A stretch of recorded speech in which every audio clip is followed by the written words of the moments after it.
Do'stlar, Abduqodir Husanov Nyukaslga qarshi o'tgan kubok uchrashuvining eng yaxshi futbolchisi bo'ldi. Raqamlarga o'tib tushuntirishga harakat qilaman va ozgina tezlashaman. Ma'lumotlar qiziq bo'lsa, like bosib, obuna bo'lib qo'yishni ham unutmang. Demak, Husanov 78 marotaba to'pga tekkan, 62 uzatmaning 58 tasi aniq chiqdi. Bu 94% aniqlik ko'rsatkichi degani va yuqori raqamlar hisoblanadi. Bundan tashqari 13 marotaba bu final qismiga, ya'ni yakuniy uchlik hududiga uzatma bergan. Bu shuni anglatadiki, Abduqodir Husanov endi yuqoriroq ko'tarilib o'ynamoqda. Oldingi uzatmalarni qo'rqmasdan beryapti. Faqat yonidagi va ortidagi sherigiga emas, uzoqroq masofada turgan jamoadoshiga ham to'pni yetkazyapti.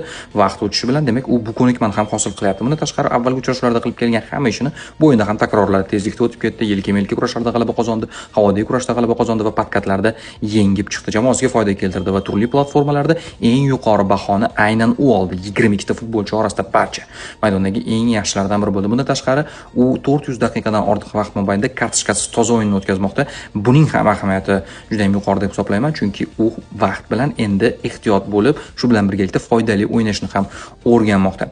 Pepning o'sha o'yindan oldin bildirgan fikrlarini eshitdingiz. U top transfer va agar u bozorda bo'lganda hozirning o'zida 10 ta eng yaxshi klub uni o'z tarkibiga qo'shib olishni istagan bo'lardi. Biz bu transfer bilan faqat va faqat yutdik deb aytib o'tdi. Abduqodir Husanovga qanchalik ko'p daqiqa berilsa, u shunchalik qo'shib boradi va tajriba to'plab Premyer Liganing eng yaxshi markaziy himoyachisiga aylanadi va balki dunyoning ham eng yaxshi markaziy himoyachisiga aylanishi mumkin albatta. Eng ahamiyatli jihati esa 2026-yilda Jahon chempionati yilida u o'yin vaqtiga ega bo'lyapti va formasini yaxshilab olmoqda. Men o'ylaymanki, Jahon chempionati bo'lib o'tadigan davrga yaqin bu biz uchun juda ham muhim hisoblanadi. Do'stlar, obuna bo'ling. Abduqodir Husanovni, Premyer Ligani va futbolni birgalikda kuzatib boramiz.